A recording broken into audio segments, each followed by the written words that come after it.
अस्ति ही प्राप्तिश्च कंसस्य महिष्यौ भरतर्षभ। दोनों ही अस्ति और प्राप्ति मायके चली गई। पिता जरासंध से कहा, पिता हमारे पति को मार दिया उस कृष्ण ने,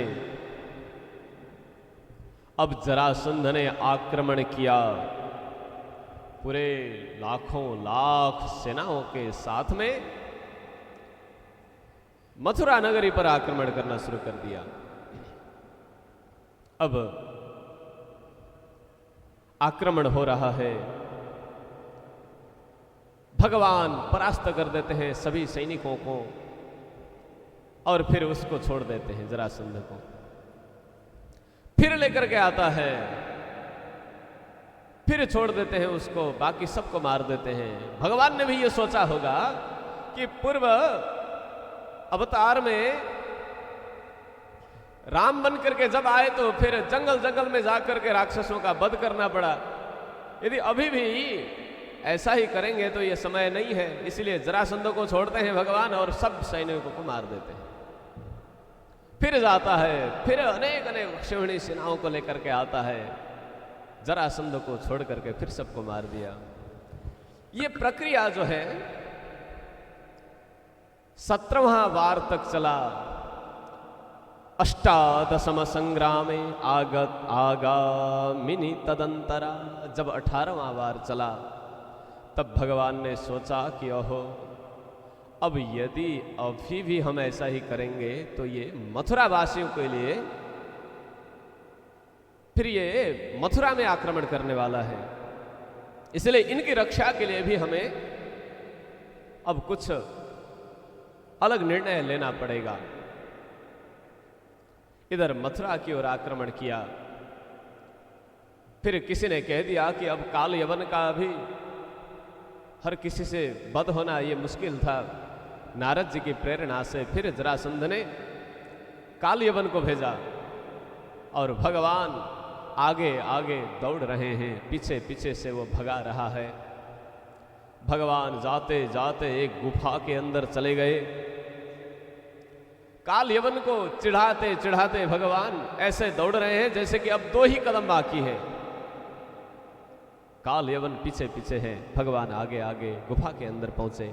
वहां मुचकुंद महाराज सोए हुए थे गुफा के अंदर। वहां जाकर के अपना जो पीताम्बरी था वो उनको उड़ा दिया और भगवान एक जगह पर छुप गए, कंदरा में छुप गए।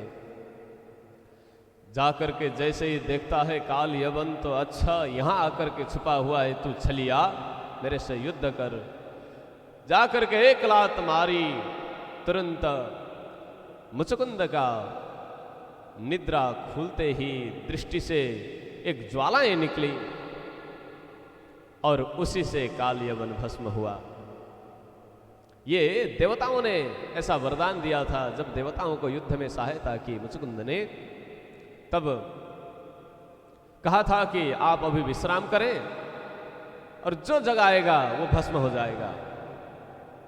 काल यवन भस्म हुआ और इधर जरासंध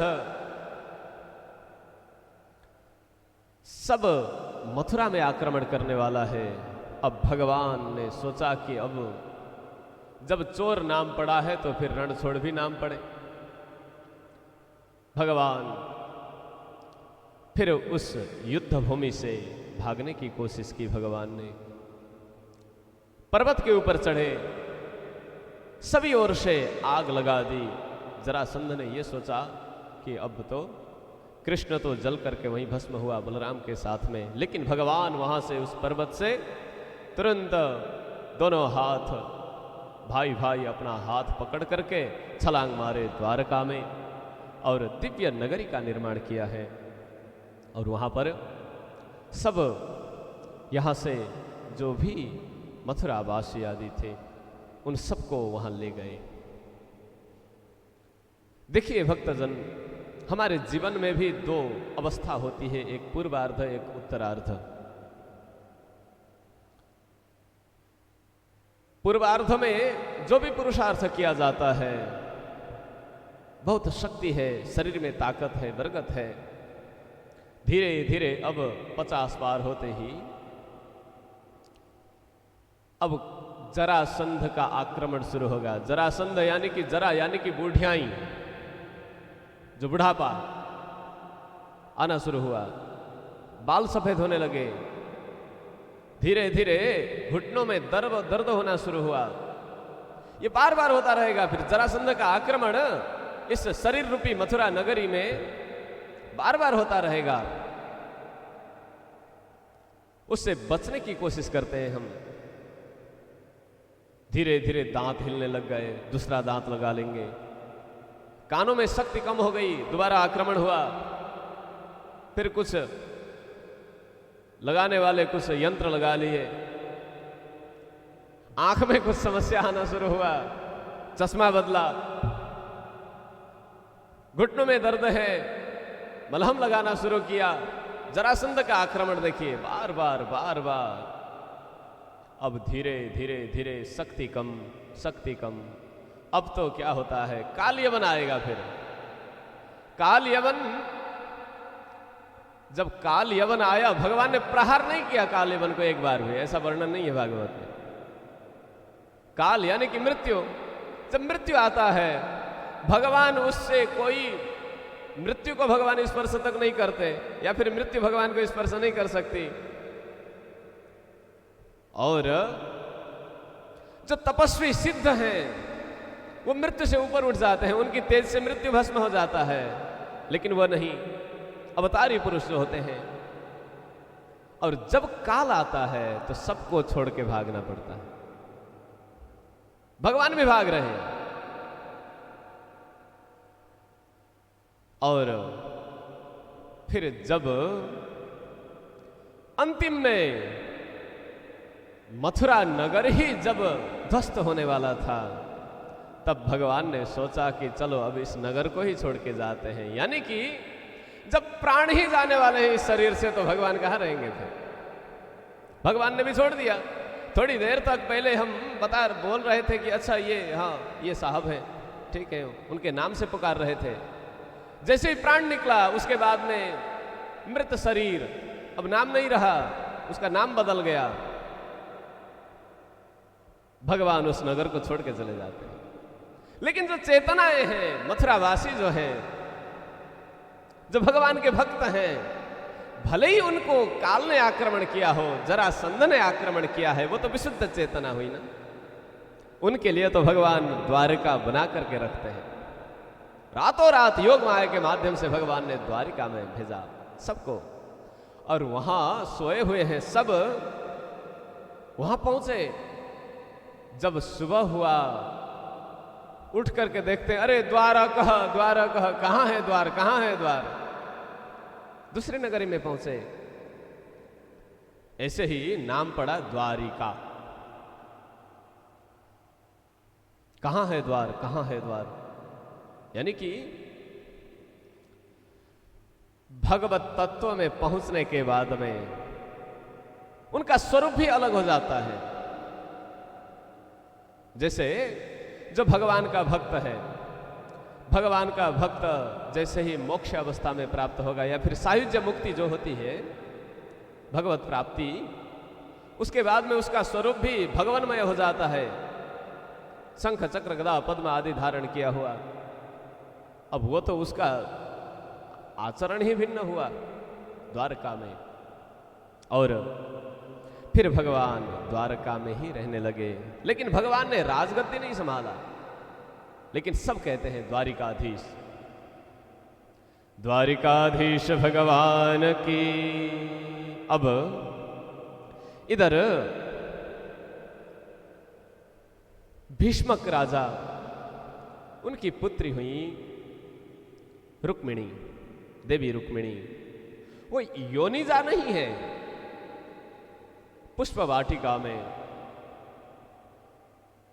वहीं पर मिली हुई रुक्मिणी, जैसे सीता को राजा जनक ने अपने साथ में रख करके अपनी पुत्री माना, वैसे ही भीष्मक राजा ने भी रुक्मिणी को अपनी पुत्री माना था। रुक्मिणी साक्षात भगवती लक्ष्मी है और लक्ष्मी योनिजा नहीं हो सकती, किसी के गर्भ से उनको आना नहीं पड़ेगा। वो तो साक्षात जगत जननी है, शक्ति है। और उनके कुछ भाई थे, रुक्मी, रुक्म्यग्रज इत्यादि इत्यादि नाम के। उन्होंने विचार किया कि इसके लिए योग्य वर शिशुपाल है, मेरा परम सखा भी है, उसी को दे देंगे। फिर यही निर्णय किया। इधर रुक्मिणी ने एक पत्र लिखा, प्रेम पत्र भगवान श्री कृष्ण के लिए। ब्राह्मण देवता को बुलाया और वो पत्र श्री कृष्ण के लिए, द्वारिकाधीश के लिए करके भेज दिया। रातों रात ब्राह्मण देवता पहुंचे द्वारका, और वहां पहुंचने के बाद में भगवान श्री कृष्ण से कहते हैं, प्रभु आपके लिए ये पत्र आया है, कुछ गोप्य है। नहीं, मेरे लिए, ब्रह्म ज्ञानियों के लिए मेरा कुछ छुपा हुआ नहीं है, ब्राह्मणों के लिए आप पढ़ करके सुनाइए। तो रुक्मिणी कहती हैं, श्रुत्वा गुणान् भुवन सुंदर शृण्वतां ते निर्विश्य कर्ण विवरैर्हरतोऽङ्गतापम् रूपं दृशां दृशिमतामखिलार्थलाभं त्वय्यच्युता विशति चित्तमपत्रपं मे। प्रभु, आपके गुणों को, गुणानुवादों को सुन सुन करके मेरे अंदर मेरा चित्त ऐसा हो गया कि आपके बिना अब रह नहीं सकता। हे भुवन सुंदर, हे जगत के नायक,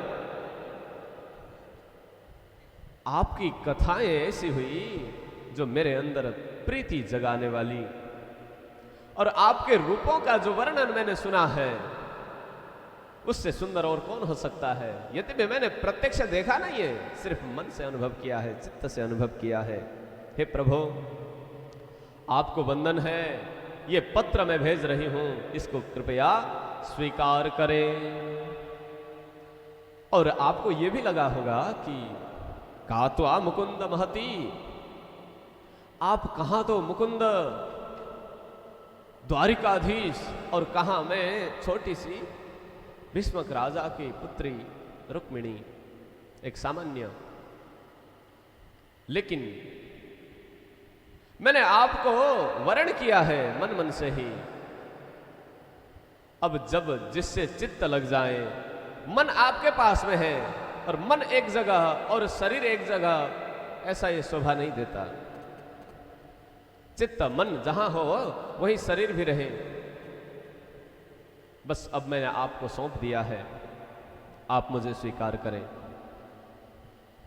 और हम ये नहीं चाहते जैसे कि शेर का शिकार जो है, कोई शियार आके ले गया, शियार ने कर लिया, ऐसा नहीं हो सकता। यानी कि यह पराक्रमता की बात है। जो आपकी होनी हूं मैं, जो चीज आपका वस्तु है, वो यदि कोई सामान्य व्यक्ति ग्रहण करे, अयोग्य व्यक्ति ग्रहण करें, यह शोभा नहीं देता, यह शास्त्र सम्मत नहीं है। इसीलिए आप मुझे स्वीकार करें। यद्यपि मैं योग्य न हूं, लेकिन मैंने आपको स्वीकार किया है। आप कहते हैं, अनन्या चिन्तयन्तो माम ये जनाः पर्युपासते तेषां नित्याभियुक्तानां योगक्षेमं भाम्यहम्। 9 अध्याय 22 नंबर श्लोक भगवद गीता। जो एक बार भी आ जाता है शरण में, फिर उसको आप नहीं छोड़ते। सारा योगक्षेमं वहाम्यहम् कहा। ये नहीं कि नहीं एक बार मैं कृपा कर दूंगा फिर छोड़ दूंगा, नहीं। उसका जो जो भी है सब कुछ मैं ग्रहण करूंगा। उसका भार वहना, यानी कि वो भार वहन करना, ये मेरा जिम्मेदारी है, मेरा ही कर्तव्य है, इस भाव से। इसीलिए प्रभु आप मुझे स्वीकार करें। उसके लिए विधि भी बताया। इस दिन कल कुलदेवी के लिए यात्रा निकलती है, ऐसा परंपरा है। उसी समय आप आए और फिर हमें वरण करें और आप ले जाएं। भगवान को जैसे ही ये पत्र पढ़ करके सुनाया ब्राह्मण देव ने, तो भगवान भी कहने लगे कि देखिए ब्राह्मण देव, उनको कह देना जा करके, तथा हमपि तच्चित्तो निद्रां च न लभे निशि हमें भी कहाँ नींद आती है, रात भर हम तुम्हारे ही चिंतन करते रहते हैं, तो हम जल्दी ही आएंगे। चले गए ब्राह्मण देवता, पहुंचे, कुल देवी की पूजा हुई। रुक्मिणी प्रतीक्षा कर रही हैं, भगवान कब आएंगे कब आएंगे। यदि राजमहल के अंदर प्रवेश की फिर तो कोई नहीं बचा सकता। तो फिर प्रतीक्षा का फल, भगवान रथ लेकर के दौड़े। इधर किसी को मालूम नहीं है, दाऊ भैया भी वहां नहीं है। रथ लेके जैसे ही गए, जाते हुए उधर शिशुपाल ने भी अपने सैनिकों को लगा रखा था, तैनात किया हुआ था। सब लोग माला लेकर के खड़े थे, जब शिशुपाल आएगा उसकी सत्कार करेंगे। और कुलदेवी की पूजा की रुक्मिणी ने। जैसे ही वहां से दोनों तरफ सैनिक हैं, बीच में कुछ सखियां, सखियों के भी बीच में रुक्मिणी देवी वो जा रही हैं। और उधर से भगवान श्री कृष्ण रथ लेकर के आए। आते हुए ऐसा हुआ कि सब जितने भी सैनिक थे, वो शिशुपाल के भी सैनिक जो भी थे, देखते रह गए। राम राम राम, इससे अच्छा वर कौन हो सकता है रुक्मिणी के लिए। राम राम, देखिए इतना तेज, इतना चमक, ये सुंदर, रुक्मिणी भी इतनी सुंदर है, चलो यही होगा वर। सब उन्हीं का सत्कार करने लगे। भगवान मुस्कुराते हुए, सबको मोहित करते हुए आगे बढ़े, रथ को आगे बढ़ाया, रुक्मिणी देवी से मिले, गले में हार पहनाया। और फिर रुक्मिणी ने भी भगवान श्री कृष्ण को हार पहनाया। धीरे धीरे हाथों में हाथ पकड़ करके रथ में विराजते हैं दोनों। और वहां से उन सब सैनिकों के देखते देखते भगवान श्री कृष्ण निकल गए। और थोड़ी ही देर में वो भी दृश्य देख रहे हैं। एक किसी ने कहा कि अच्छा हम लोग किस लिए खड़े हैं, जब रथ नहीं दिख रहा था तो बोला कि अरे हम किस लिए यहाँ खड़े हैं। दूसरा बोलता है अरे रुक्मिणी की रक्षा करना है, हमें शिशुपाल ने भेजा है। तो रुक्मिणी कहाँ है? दूसरा ने कहा कि अरे ले गया ले गया ले गया, वो तो ले गया। राम राम राम, अनर्थ हुआ। तुरंत सैनिक दौड़ पड़ी। उधर से शिशुपाल आ रहा था, उसको भी पता चला। इधर रुक्मी भी आया, आक्रमण बोल दिया। भगवान श्री कृष्ण रथ से आगे जा रहे हैं। घमासान युद्ध हुआ। भगवान ने जैसे ही शस्त्र उठाया रुक्मी को मारने के लिए, रुक्मिणी ने कहा कि प्रभु, जब मेरे ये भैया हैं तो आपके भी तो कुछ लगेंगे, ये तो रिश्तेदार हुए, इनको मत मारिए। तो फिर रुक्मी को अर्धमुंडित किया। रुक्मी ने भी ये प्रण लिया था कि अब कृष्ण को अवश्य मैं मारूंगा, नहीं तो इस राज्य को ही छोड़ करके जाऊंगा। उधर से शिशुपाल की सेना आई। भगवान प्रहार करने ही वाले थे, पीछे से बलराम दाऊ भैया पहुंचे। सैनिकों के साथ में घमासान युद्ध हुआ। भगवान श्री कृष्ण फिर रुक्मिणी को लेकर के द्वारिका आते हैं और दिव्य विवाह उत्सव मनाया जाता है। भक्तवत्सल भगवान की